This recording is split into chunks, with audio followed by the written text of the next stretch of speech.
Well, this is part of the problem. You know, the health of the nation very much depends on the health service of the nation doing its job. But according to a new satisfaction survey that's been put out this morning, published by the British Social Attitudes Research Department, people are not happy. People are not very, very enthused about even using the NHS. Let's talk to Christian Niemitz, Editorial Director at the Institute for Economic Affairs. Christian, very good morning to you. Good morning. Good to see you. Not surprising, this really, is it? A record 3 in 5 adults unhappy with the NHS, because it kind of has collapsed in on itself, hasn't it? It has, yes. No, these figures are not surprising at all. And I'm guessing dissatisfaction with the NHS must have been there latently for quite some time. Yeah. It's just that for a long time we've had this social taboo. You were not supposed to criticize the NHS. But now it's not really surprising. So we pay more than ever. The spending is at record levels, the highest it's ever been, but we're not getting much in return. We have still more than 6 million people on a waiting list of some sort, and some of these people are in fact on multiple waiting lists, waiting for multiple treatments at the same time. So we now have a situation where, say, we pay for, it's the equivalent of paying for a business class flight with, say, Qatar Airways, and then getting a Ryanair flight. Well, if the plane arrives at all. Yeah, actually, I mean, if the NHS was run like Ryanair, it'd be a lot better, to be honest, because I mean, at least Ryanair is run as a proper business, and it's run on very strict economic lines. And if you can't do something because it's too expensive, you just don't do it. You know, and there's a lot to be said for that. Obviously, there are different ways of running health services, but it seems to me that one of the problems that the health service has got right now is just there's too many people in the country using it, and that's as a result of our burgeoning population. Well, they've tried to cancel that out by also giving out a lot of medical visas. Staff numbers have been going up. It's just that at the same time, I don't know where all these extra staff members, where they're all going, what they're doing, because productivity figures are collapsing. We have more inputs than ever before, but somehow the number of procedures, number of operations is barely going up. So somehow there are more inputs than ever going into it, and nothing comes out of it. Right. And one of the biggest problems, I think, as well, is that they've got one of the biggest sick lists of all time, because people are off sick in the NHS more than in any other business, I think, that is known in Britain. And that could well be, you know, a natural kind of situation, because obviously you're dealing with an awful lot of sick people, a lot of infections in hospitals, that kind of thing. But there's definitely a kind of a malaise about the numbers of people who are allowed to be off on long-term sick while still working for the NHS. Yes, if you have if you have high rates of sickness absence in any kind of employer, that's usually a sign that employer is doing something wrong. This is a symptom of some workforce management problem usually, and this is one of the ironies, that the NHS seems to be a pretty bad employer, and that's also why it has problems with staff retention.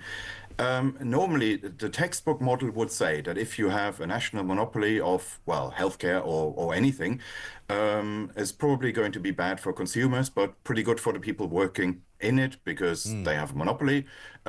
Here we have a situation where even that isn't true, so it doesn't even seem to be great for the people working in it. No, and I've been chasing a story sort of over the past 2 weeks, really, and gaining a lot of information from people who are just letting me know what's happened to them, because I keep hearing from West Streeting that the waiting lists are going down, and I'm slightly suspicious. So I started sort of poking about, and it seems to me that an awful lot of people are getting appointments made for a procedure that they've been waiting quite a long time to get, and then suddenly at the last minute that appointment gets cancelled, and so they get sort of moved off the 18-week waiting list and start again. So it looks as though some of the waiting lists are being reduced, but in actual fact they're just sort of being shuffled. Well, then you also probably have people who just don't bother going on to the waiting list because they think, well, this is, I'm never going to get through anyway. And some people who just give up and drop out. So this is what happens generally with waiting lists, that if you think it's probably pointless anyway, you won't even bother trying. It's like, say, the waiting list for getting an Oasis ticket. Also, you probably know in advance, I'm not going to get anything, I won't even bother trying.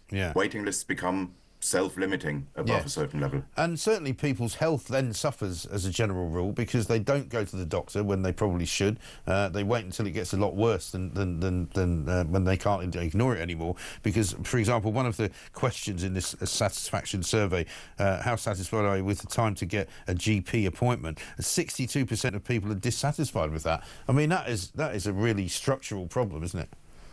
Yes, and this is true across the board. So the main waiting list figures that are reported are for hospital appointments, for elective surgery, but it is a very similar story if we look at GP services, at accident and emergency. It is an across-the-board problem. And yes, of course, when people don't get treatment on time, then this can turn into a chronic condition. Or we also have the problem, we've had the figures recently that more working age people than ever are now claiming disability benefits, incapacity benefits Right. of some sort. Well, a lot of these people are probably stuck on some waiting list.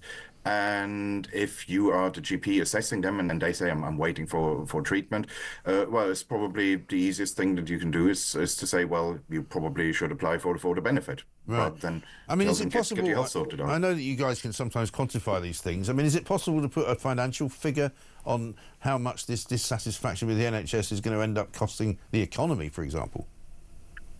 I'm sure that's possible. I haven't seen it yet, but there must be some estimates if we simply compare. If on this issue that I've mentioned, more people relying on incapacity and disability benefits, and this is something where Britain is an outlier. Yeah. So that this isn't happening in other OECD countries. In fact, it used to be slightly better here than the OECD average, and before the pandemic, and that situation has now reversed. So, and to the extent that you can attribute that to the NHS, then that would be a part of that cost Yeah. of a dysfunctional health system. I'm sure. And dysfunctional is certainly the word for it, I think. Christian, good to talk to you. Thanks very much indeed. Christian Niemitz there, Editorial Director at the IEA.